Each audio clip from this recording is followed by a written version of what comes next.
Nosotros iniciamos la segunda hora de esta convocatoria que es Quinta Fondo, el espacio del PJ Digital Quinta Buenos Aires. Llevo en mis oídos todos los sonidos, músicas del pueblo, sus silencios y sus ruidos. Llevo en mis oídos calma y estallidos, voces y susurros y regresos prometidos. Llevo en mis oídos lo escuchable y permitido.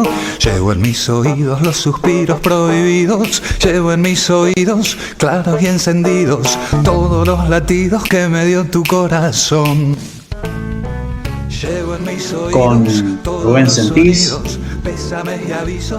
Diego Quintana, Petite Francese y quien les habla, Marco Massino. Le renovamos la invitación para que cada domingo de 10 a 12 nos encontremos en este espacio de comunicación por El Príncipe Online.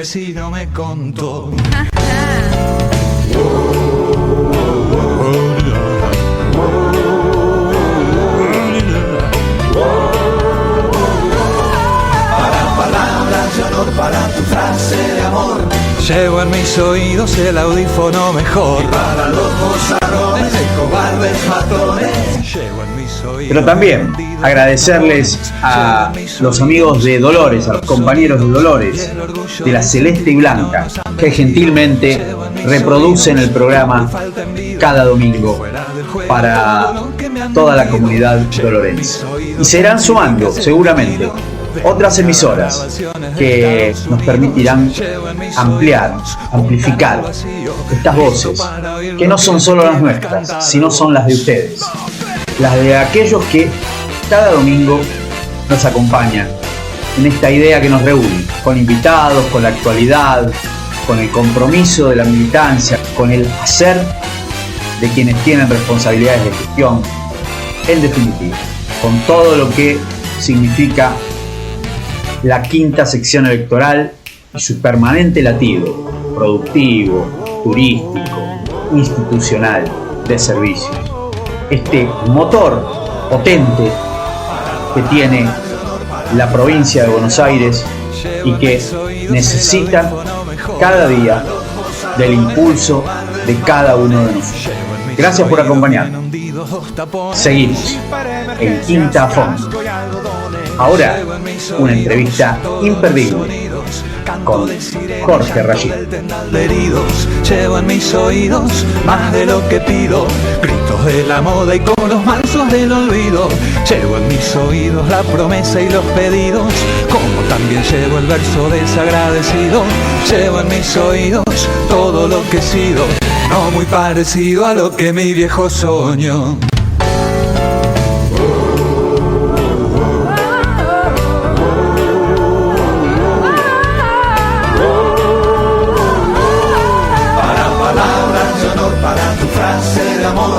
Llevo en mis oídos el audífono mejor. Y para los bozarrones de cobardes matones, llevo en mis oídos bien hundidos dos tapones y otros de repuesto para un par de tus canciones.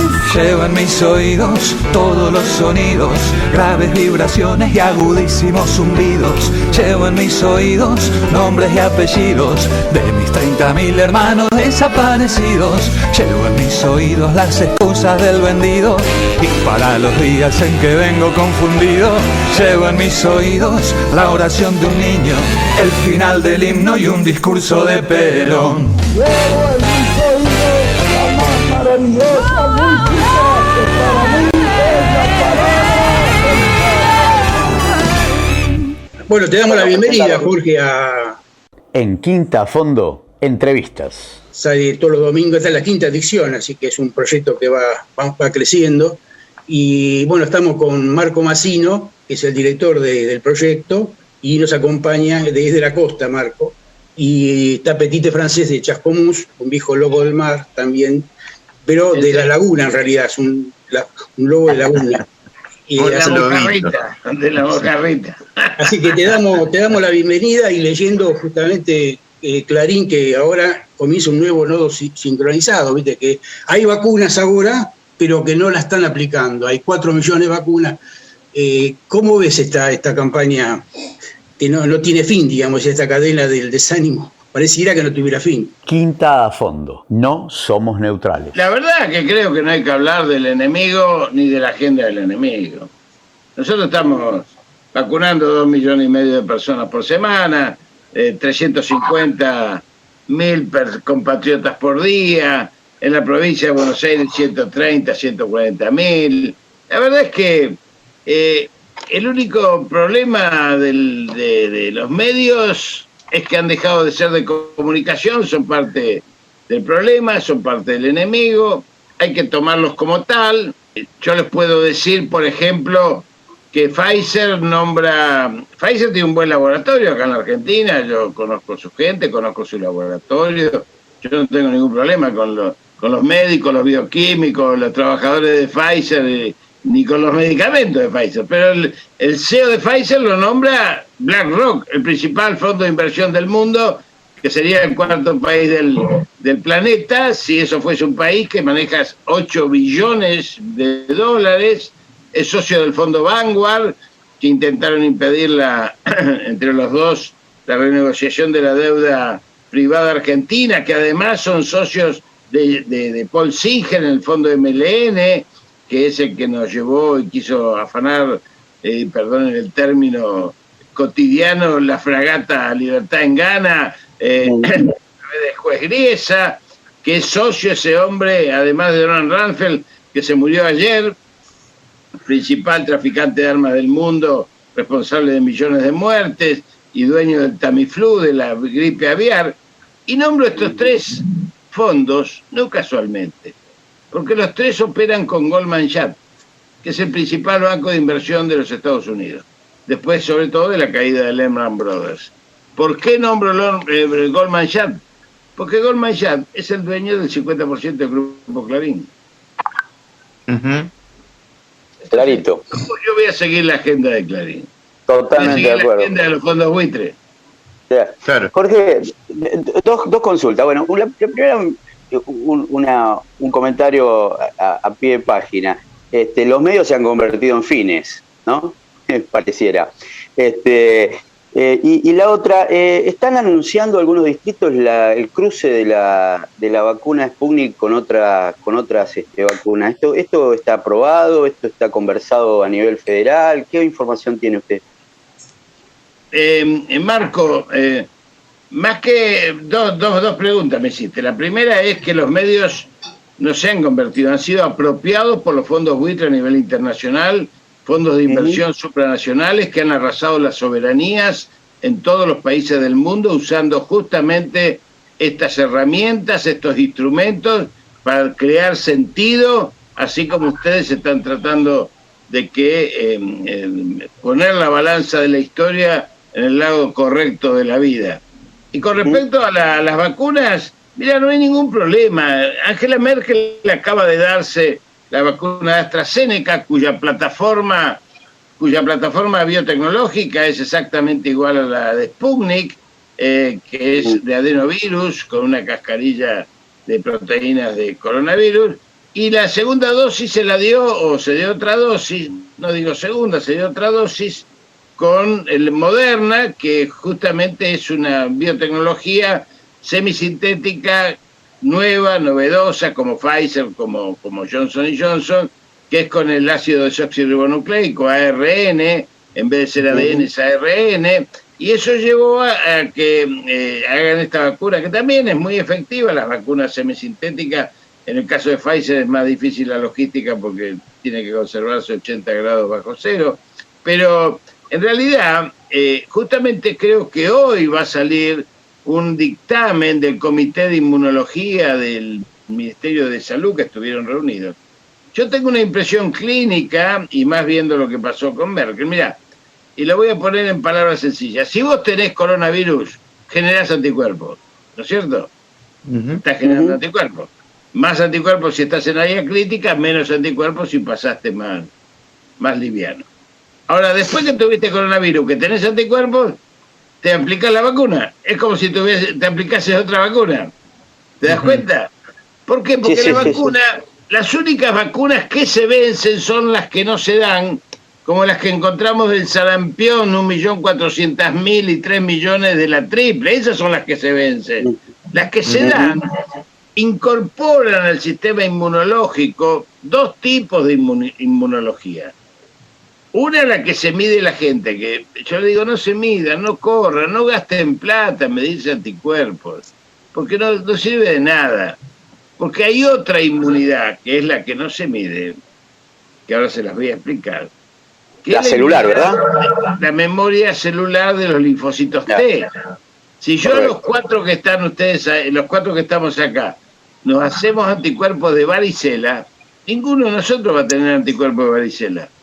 Sin embargo, si nos ataca la varicela, nuestros organismos van a salir inmunológicamente a neutralizar la varicela en la generación de anticuerpos. Entonces, ¿para qué van a medirse? A mí me llegan los compañeros y las compañeras y me dicen, mi mujer tiene más anticuerpos que yo, ¿viste? Como si eso fuese un problema.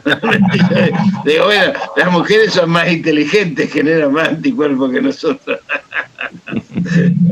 Jorge, te comunico que se incorporó a la mesa compañero Manso Diego Quintana de Necochea. ¿Cómo le va, Manso? ¿Qué dice, compañero? ¿Cómo está usted?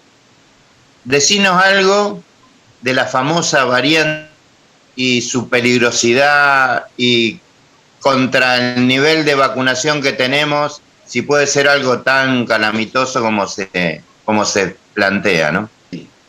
Ninguna de las variantes, ni Manaos, ni andina, ni inglesa, ni todas las variantes que hubo antes, que las veníamos siguiendo, porque cuando recibimos la primera tanda de alfa, había significativas diferencias en la molécula entre la de Asia, la de Europa y la de Norteamérica. Porque el virus se va adaptando a circunstancias y a necesidades. ¿Lo hace porque es inteligente? No, no es inteligente, es instintivo. Entonces el virus, en la medida que va circulando, el virus no es ni siquiera un bicho, es menos que un bicho, porque no se divide, no. Tiene que parasitarse para invadirte, para poder reproducirte, porque te afana las proteínas de la célula, las enzimas se meten en la mitocondria y reproduce 100.000 veces su propio perfil. Esta es la peligrosidad de este virus. Digo esto para que se entienda. Cuando vino el virus del coronavirus, nosotros conocíamos 6 coronavirus anteriores, que no eran tan letales y no tenían problemas. Este vino, bueno, esto lo digo para decir, el virus va cambiando instintivamente, como cambia, como teje ramas caprichosas un lapacho buscando el sol si vos le construís una pared adelante. No es, nadie va a decir tengo un lapacho inteligente, ¿no es cierto? Tengo un lapacho instintivo, busca el sol.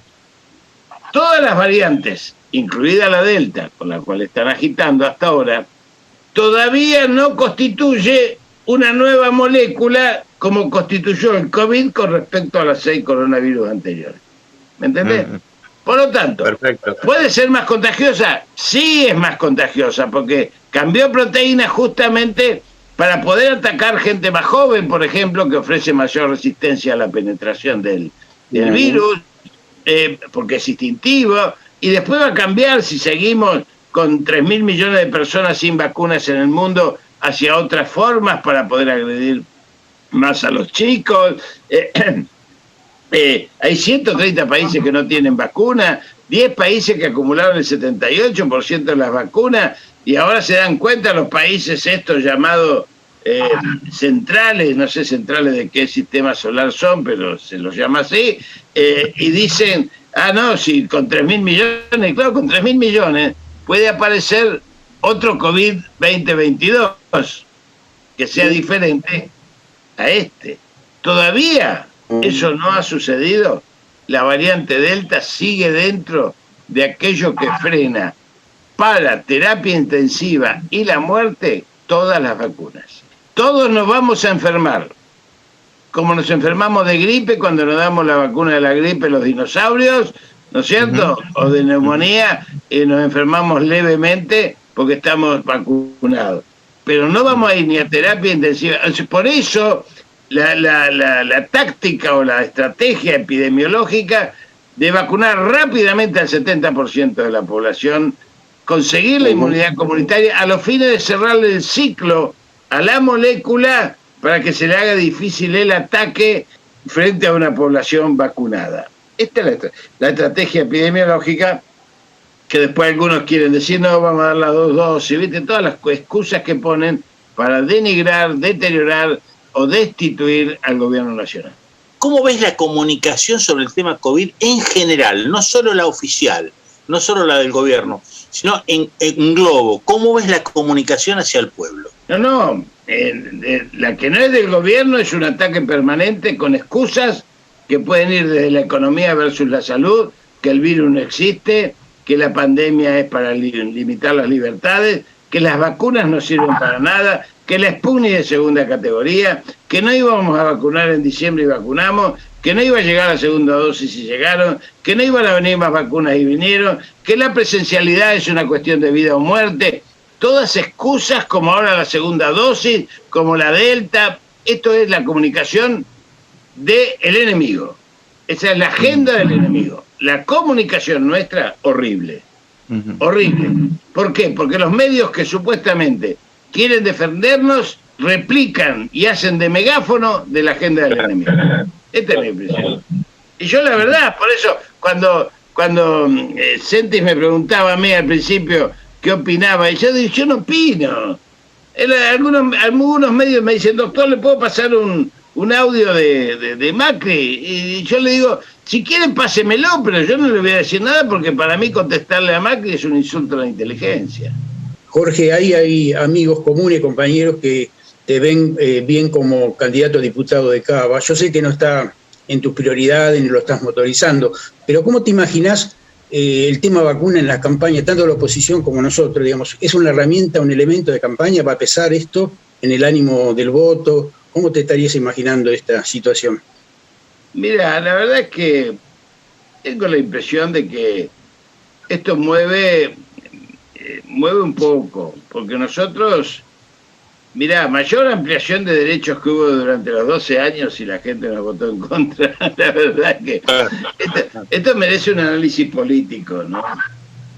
Nosotros... y psicológico. Sí, y psicológico. Sí, siempre los análisis políticos, sociológicos son siempre psicológicos porque indudablemente tiene que ver con el comportamiento humano. Incluso hay que leer mucha filosofía, ¿no? Es decir, a mí, mi maestro Florial Ferrara me enseñó a patadas en el traste de que no se podía ser un político sanitarista o ser médico sin leer filosofía. Entonces yo creo que esto va a tener un impacto relativo en el proceso electoral. Relativo porque en realidad nosotros además nos encargamos de permanentemente anunciarle al pueblo argentino que estos son derechos, no son entregas graciosas que un gobierno hace como quien reparte caramelos. Nosotros construimos derechos. Ahora, les dejo una reflexión que hagamos en otro momento cuando pase la pandemia juntos. Cuando uno construye derechos y gobierna, desde mi punto de vista, esto ya es una opinión muy, muy personal, que lo vengo siguiendo, lo vengo charlando y discutiendo desde el 2015, tiene que reconocer que hay nuevos escenarios, porque nosotros mismos creamos nuevos escenarios. Un escenario post-pandémico que hemos vencido, lo hemos creado nosotros, ¿correcto? Entonces yo no puedo decirle, mira, yo te vacuné, ¿viste? Te vacuné, como diciendo el de antes, yo te conseguí trabajo. Bueno, pero ahora tengo trabajo, tengo otras demandas. ¿Me explico lo que quiero decir? Entonces yo creo que después que tengamos la inmunidad comunitaria, van a venir otras demandas que se están dando lenta, porque estamos haciendo una experiencia nueva, todos los peronistas, que es por primera vez en la historia del peronismo tener un gobierno de coalición. La toma de decisiones es más lenta y a veces nos enoja. ¿Por qué? Porque no entra. Miren, en la campaña electoral No pudimos hablar de los presos políticos. Yo soy médico de Milagros, de los presos de Jujuy y también de los presos de Seiza. Y no pudimos hablar de eso porque no entró en los acuerdos de campaña. No pudimos hablar de la nueva constitución, pese a que con Zaffaroni, Cholvi, Parcesá veníamos trabajando hacía 2 o 3 años en este tema. Ni de los servicios públicos que tienen que estar, que deben ser estatizados algún día. Bueno, ¿cómo trabajamos esto? ¿Cómo damos respuesta a la demanda del pueblo? Son todas cuestiones que nosotros tenemos que analizar y discutir sin deteriorar el proceso político, porque si no, entramos en el juego binario de nuestros enemigos, de los buenos y los malos. Entonces nos agarramos con personajes que por ahí no nos gustan de nuestra propia coalición, que no tenemos por qué querernos, porque no es un club de amigos, acordamos cosas, pero antes que agarrarme con los que no quiero de nuestra propia coalición, yo tengo un enemigo que vencer, que es mucho más potente, manejado por la Embajada de Estados Unidos, que ha dicho que las vacunas chinas y rusas en América Latina constituyen un peligro para la seguridad nacional de Estados Unidos, lo cual nos lleva a un territorio muy difícil, muy escabroso, en donde por mucho menos que esto bloquearon Venezuela o bloquearon Nicaragua. Como supongo que debemos estar cerca del cierre de esta entrevista, supongo bien, no puedo dejar de consultarlo, Jorge, por el día de hoy, porque es 1 de julio. Tuteame, compañero, no me trate bastante viejo, y no digo viejo, sí, viejo.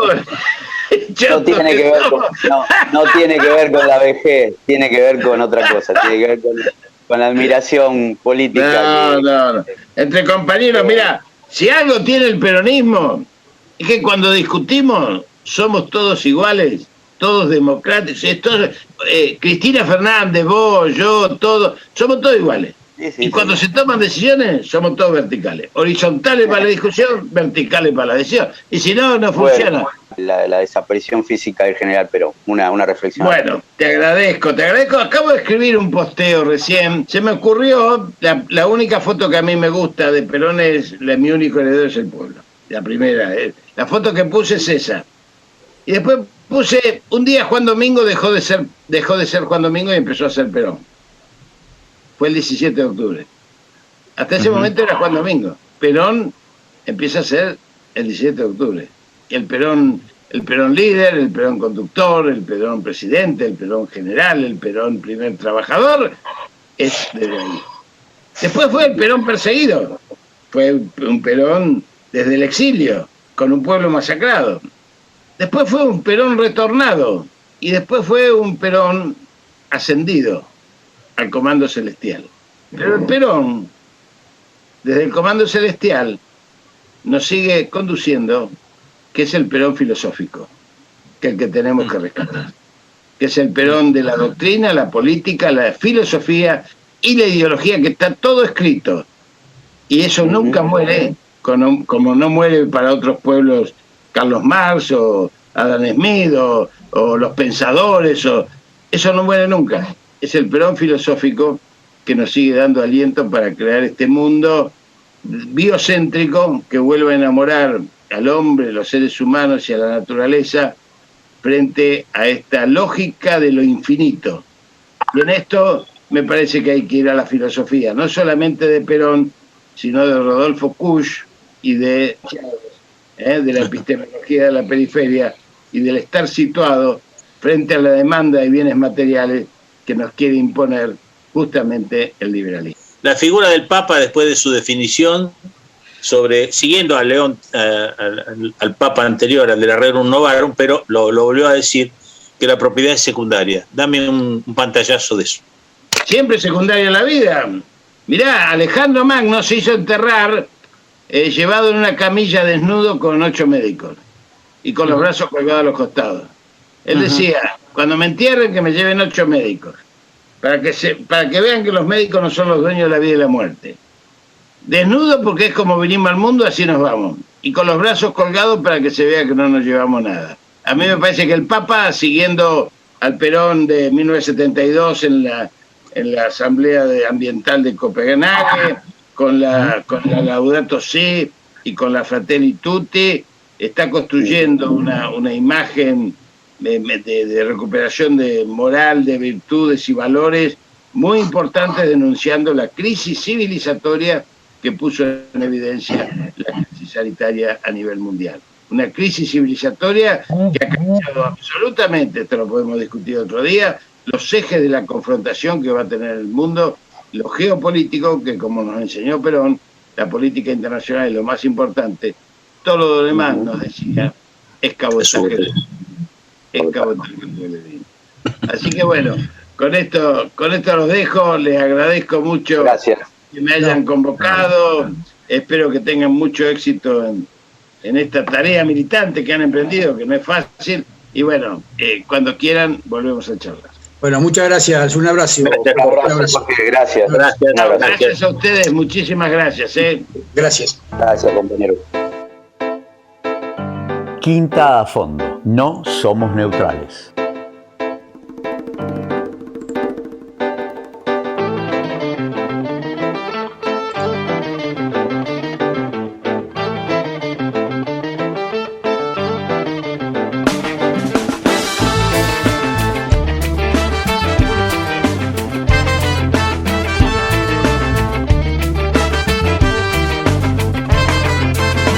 Diciendo más en los medios que mis canciones me voy dando cuenta de mi error, que no es poco, reflexiono con cierto temor de estar loco en los medios que se olvidaron de ser nobles, boicoteando su apellido, desinforman al pueblo, destruyendo nuestra conciencia social.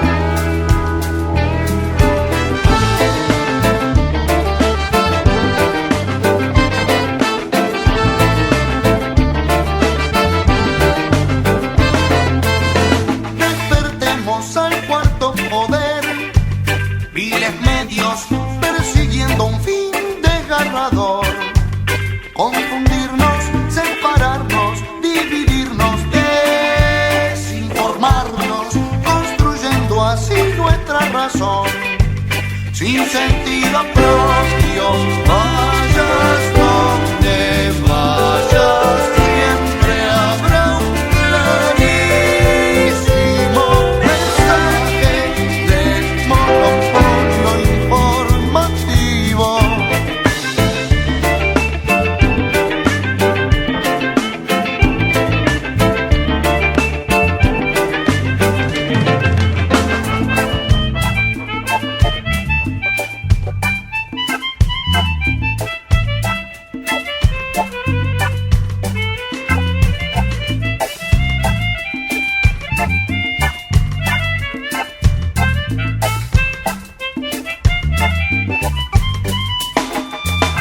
Papel pensado y prensa de los genocidas, peces gordos de la información. Y el silencio nace en la cultura del control y sus formas de aquel tiempo en que la información ya no informa. En nuestra vereda está la suerte, coronel. Yo no publico sus muertes, usted me regala el papel.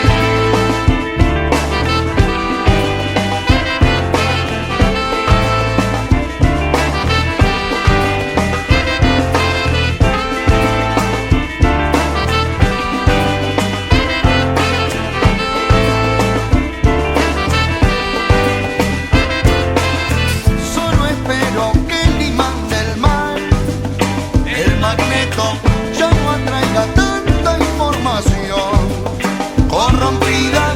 Tu cabeza es un diván y tú, bochongueto, el Estado y la administración. ¡Qué movida! Yo sé que dicho Estado y no gobierno de turno es el pueblo quien debe multiplicar la opinión.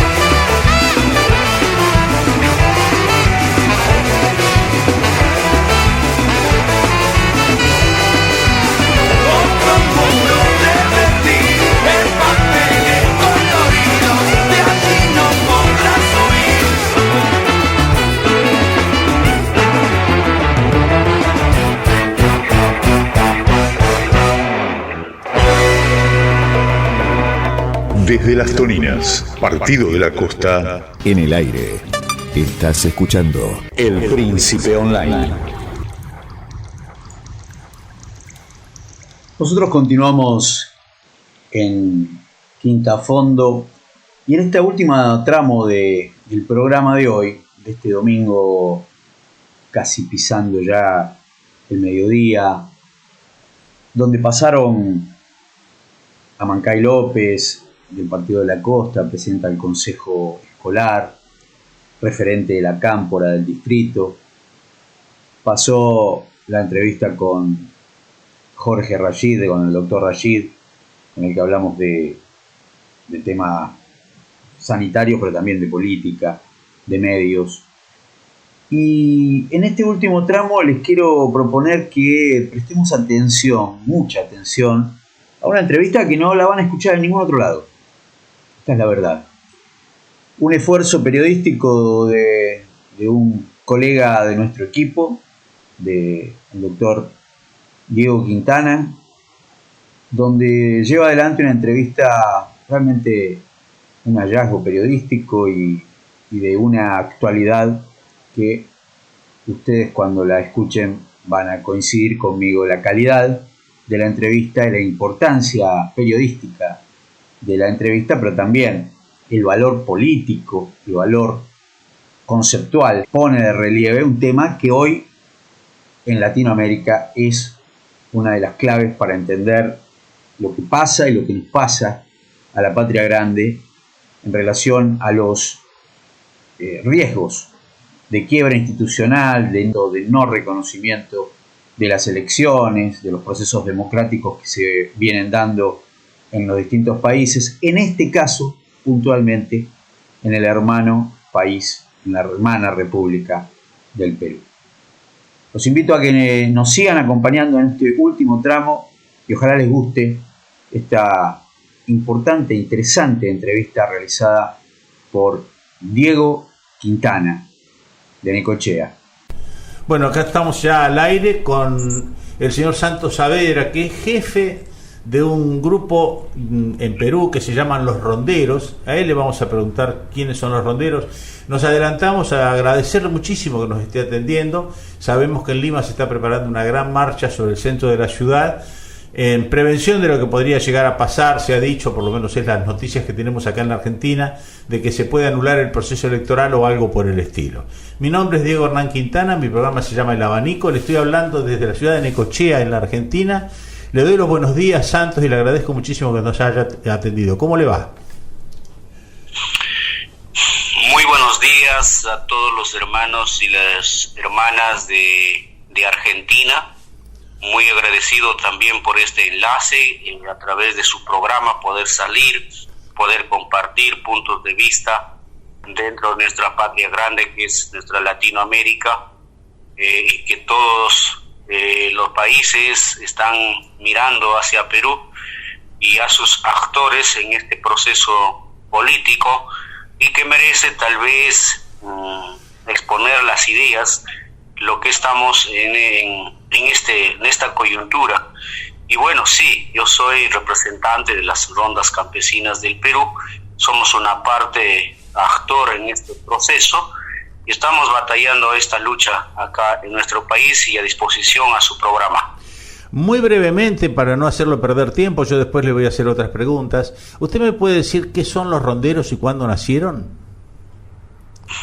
Sí, las rondas campesinas somos organizaciones territoriales que nos creamos por allá por el año 1976 en el norte del Perú. Nos declaramos descendientes de los pueblos originarios que estuvieron presentes antes de la creación del Estado y tenemos una forma de organización colectiva para salvaguardar la seguridad entre sus miembros, el ejercicio de la administración de justicia, la búsqueda del desarrollo y también la búsqueda por la representación política. Somos un actor muy importante en nuestro país y que de alguna manera también están reconocidas constitucionalmente. Entonces esta organización se ha extendido por el territorio nacional, es creado por libre determinación del ciudadano ciudadanas que habitan en un espacio territorial deciden constituirse en esta organización y se guían por su estatuto y también por las normas estatales que ya se han ido consiguiendo en el tiempo. Entonces siempre la mirada de la sociedad hacia las rondas es con bastante valor, respeto por la impartición de justicia rápida, y también donde hay rondas campesinas la seguridad de la ciudadanía está absolutamente garantizada, se cultivan valores, se rigen por principios, ¿no? Y es que así hemos logrado por la creación por los propios campesinos del Estado, nos creamos la propia necesidad ante la ausencia del Estado, y han ido evolucionando en el tiempo, ¿no? Son más de 44 años, y hemos ido también creando nuestros niveles de organización, nuestras autoridades, desde el comité territorial, un comité distrital, provincial, regional y hacia la central nacional que agrupa todas las rondas del Perú, que somos algo más de 2 millones de integrantes a la actualidad. Las rondas nacieron en Cajamarca, ¿no, Santos? Sí, en un poblado que se llama Cuyumalca, en la provincia de Chota, departamento de Cajamarca, en aquel entonces hoy llamada región. Allí nació sus primeros pasos, que nosotros lo decimos, después se fueron extendiendo por el norte. Ya en los últimos años también estamos llevando a crear las rondas por el centro y el sur del país. La presencia de las rondas da la pauta muy clara, usted lo acaba de expresar con muchísima claridad, de no el renacimiento, sino la reaparición muy fuerte de los pueblos originarios. Hay una similitud, por decirlo de alguna manera, con lo que pasó en Bolivia respecto de algunos agentes, digamos así, que armaron la nación plurinacional, ¿no es cierto?, que fue la Constitución boliviana después de la primera gobernación de Evo. Sí, por supuesto. Nosotros en el Perú tenemos más de 50 nacionalidades reconocidas en la oficialidad. Ajá. En los pueblos amazónicos, andinos, nosotros estamos en la zona andina donde nacieron las rondas campesinas, pero también tenemos comunidades campesinas acá. Hay comunidades campesinas, hay comunidades nativas, que así se le denomina el Estado. Sí. Hasta el año 1969 se llamaban comunidad indígena. Mire. Pero la palabra indígena estaba muy estigmatizado, claro. y el gobierno de Velasco tomó la decisión por cambiarle del día o sea, el 24 de junio se celebraba el día del indio, y después se cambió a campesino, por eso se celebra el día del campesino, y entonces existen comunidades campesinas, comunidades nativas y las rondas campesinas. Sin embargo, dentro de la comunidad campesino nativa puede crearse también la misma ronda campesina. La pregunta es casi obvia, y creo que la respuesta también, pero ¿cuál es la situación social del campesinado en donde funcionan las rondas campesinas en relación a la costa del Pacífico, o sea, a la parte de la población que está más al oeste, ¿no es cierto? ¿Cuál es la diferencia social? La diferencia social, ahorita también hay un tema muy migratorio. Mire, la zona andina, los hombres y mujeres que habitamos en la zona andina, que le llamamos la sierra en Perú, tenemos dos caminos: uno, migrar a la selva o migrar a la costa. La situación social, bueno, pues en la costa mayormente está concentrado en las ciudades más grandes del país, donde se crean otras fuentes de trabajo, y la gente migra también hacia allí. Entonces como que en algunos lugares se queda como despoblado. Entonces tiene características distintas, ¿no? Donde en la zona andina, donde existen las rondas, todavía se expresan muchos valores todavía ancestrales, ¿no? Pero ya cuando hay una migración un tanto que se mezcla y se va perdiendo un poco de la identidad. ¿Hola? ¿Hola? Hola. Sí, aló. Sí, ahí se cortó un poquito. Siga, yo lo escuchaba bien. Por favor. Entonces le decía que en la zona andina, donde están los pueblos organizados en estos colectivos, rondas campesinas, comunidades campesinas o nativas, todavía se expresan valores, principios, pero cuando ya hay una migración hacia la costa, al Pacífico, que esto lo decía, porque allí están las ciudades más grandes del país, ya como que se va perdiendo un poco el tema de identidad, van a coger nuevas costumbres. Entonces, ese es también un problema, la migración, ¿no? La migración también afecta a la organización colectiva originaria que está asentada en los pueblos rurales. Sí, sí. Yo tengo lo voy a decir como versión, porque la verdad que yo no lo conocía. Cuando el nacimiento de la guerrilla de Sendero Luminoso, la de Abigail, no me acuerdo del apellido ahora, no me sale. Hubo conflictos con las rondas campesinas. ¿Cómo fue esa situación y cómo fue esa relación? Bueno, el Sendero Luminoso, liderado por Abimael Guzmán Reynoso, eso es. En la década de los 80 surgió sus primeras acciones en un departamento llamado Ayacucho, ¿no? Zona andina también, y se fueron ellos posicionando y avanzándose a las ciudades, pero en el norte ya estaba asentada las rondas campesinas, donde ellos no pudieron ingresar a hacer sus incursiones, porque ya había un sistema de seguridad territorial controlado, un territorio controlado por las rondas campesinas, donde se evitaba que gente extraña entrara de repente a formar algunos ronderos para llevarle a sus filas de sendero, a la cual no se permitió, y es allí donde no tuvimos el drama lo que tuvieron los pueblos hermanos del centro y el sur del país, donde vivieron dentro del fuego cruzado, en Ayacucho, tanto del lado del sendero y del Estado mismo que reaccionaba en la misma dirección. Claro. Entonces, pero en el norte ya las rondas estuvimos allí presentes. Claro. Y de alguna manera también ha asesinado a autoridades ronderas el mismo sendero, ¿no? Sí, sí. Y muchas veces también en las propias autoridades del Estado. Claro, claro.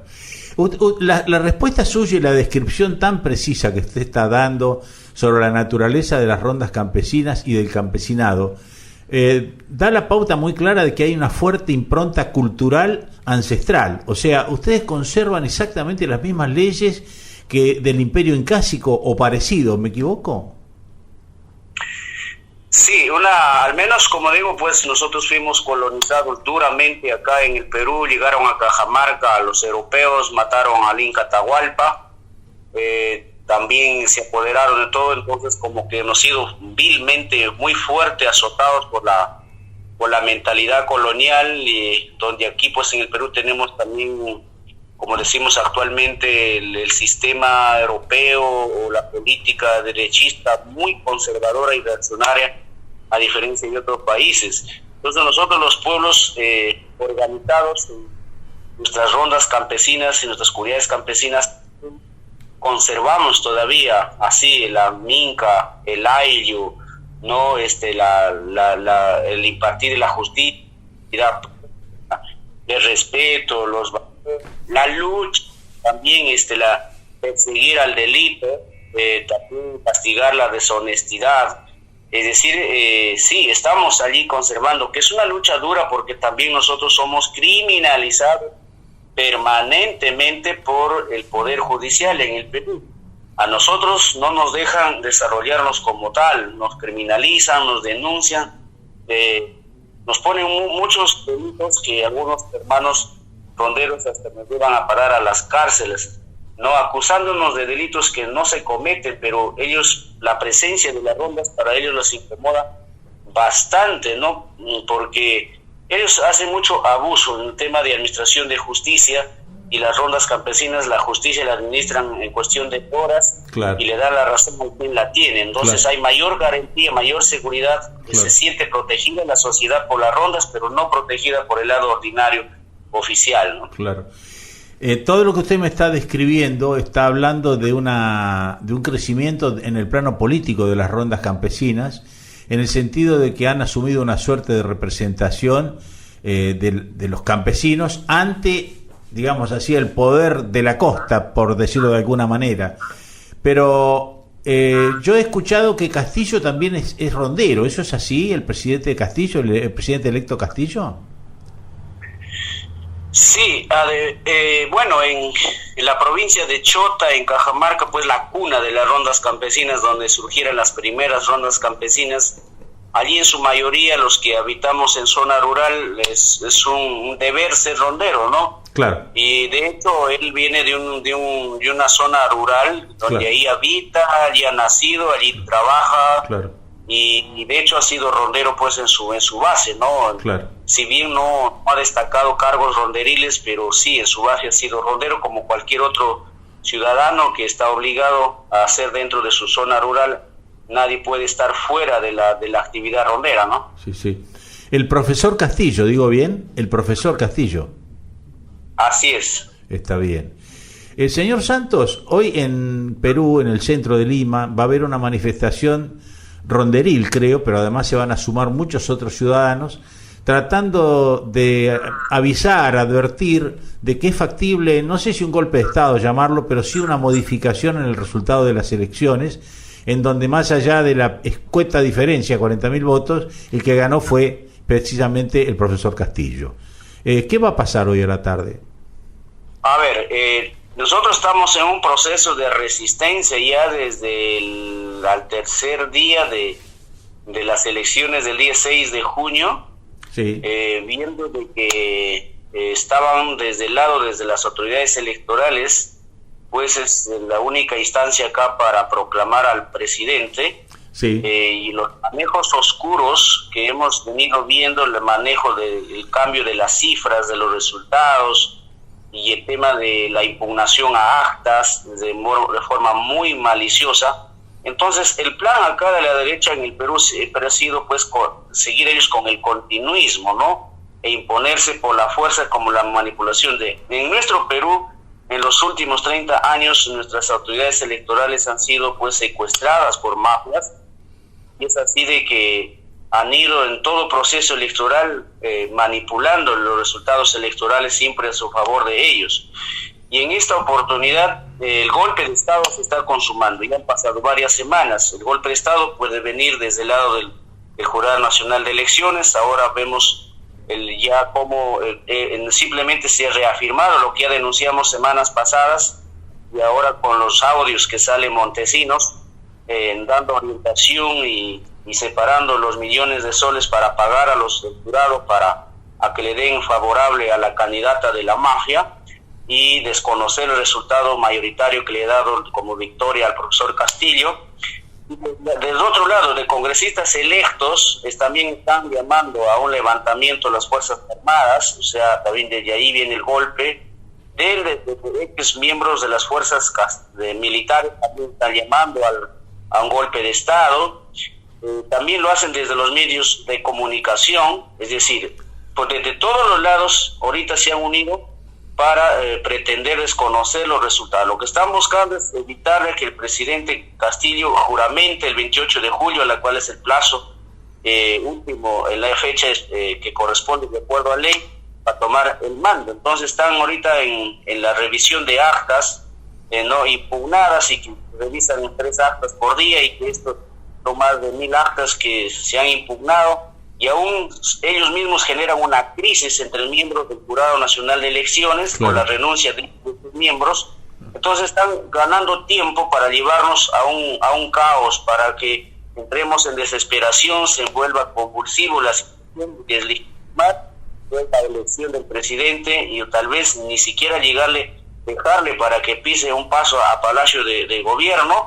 Entonces todo está armado, y denunciamos ante la comunidad internacional que en nuestro Perú estamos pasando en este momento un golpe a la democracia, de donde quiera que lo miremos, con todas las voces de los actores perdedores que están pretendiendo llevarnos a ese caos, con el cuento que vayamos a unas nuevas elecciones, que las elecciones no han sido claras, que ha habido muchos problemas. Entonces, por eso es que salimos nosotros a una resistencia. El día de hoy, todo el pueblo peruano nos manifestamos nuevamente en las calles por la defensa de la democracia, por la defensa del respeto al presidente electo. Y el día 6 de julio estamos yendo a un paro nacional, desde ya con el comando que hemos constituido. Ya también ya tenemos como responsabilidad orientar toda resistencia, y más allá también del proceso en sí de las elecciones que tenemos en mente. Tenemos que transitar a constituyente, es decir, ser el soporte de este proceso de cambio que empiece, pero que esto se tiene estas dificultades, pero creemos que con la unidad mayoritaria de los peruanos podemos transitar a un nuevo proceso para reivindicar los derechos que fuimos quitados por los grupos y por la mafia. Más allá de las diferencias nacionales en América del Sur, a mí me gusta decir América del Sur, no América Latina, pero bueno, más allá de las diferencias entre los países, se nota una suerte de cambio de la dirección de las políticas o de las representaciones políticas. Es el caso de Chile con la búsqueda de su nueva constitución, ustedes con la elección de Castillo, Brasil, que aparenta ser que puede volver a ser electo el candidato Lula, la Argentina misma, que ha asumido, nosotros hemos asumido un papel político de una fuerza que es popular. ¿Cómo ve usted todo eso, señor Santos? Nuestra América Latina o nuestra América del Sur ya era tiempo que empiece a tener una nueva forma de una nueva hacer lucha por conquistar estos espacios políticos en la geopolítica internacional. Nosotros miramos con buenos ojos que nuestros vecinos países ya ellos han avanzado. ¡Ay, Paquitay! ¡Mira! ¡Una estrella que se cae! ¡Pide un deseo! ¿Un deseo? Que siempre estemos juntos. Bien, y nosotros llegamos al final de este encuentro con este testimonio, este documento único, podríamos decir, desde el punto de vista periodístico, que nuestro compañero Diego El Manso Quintana nos ofrece de su trabajo periodístico en el abanico que lleva adelante en Necochea por la radio Ciudad a 100.7 de Necochea. Un trabajo, una entrevista de altísimo valor periodístico y testimonial, donde Santos Saavedra, referente de los ronderos peruanos, una organización que en Perú viene trabajando evidentemente silenciosamente. No sé ustedes, pero yo es la primera vez que siento hablar de esta estructura, de esta militancia popular en la hermana República del Perú, que se opone claramente a los poderes constituidos, al fraude electoral que propone hoy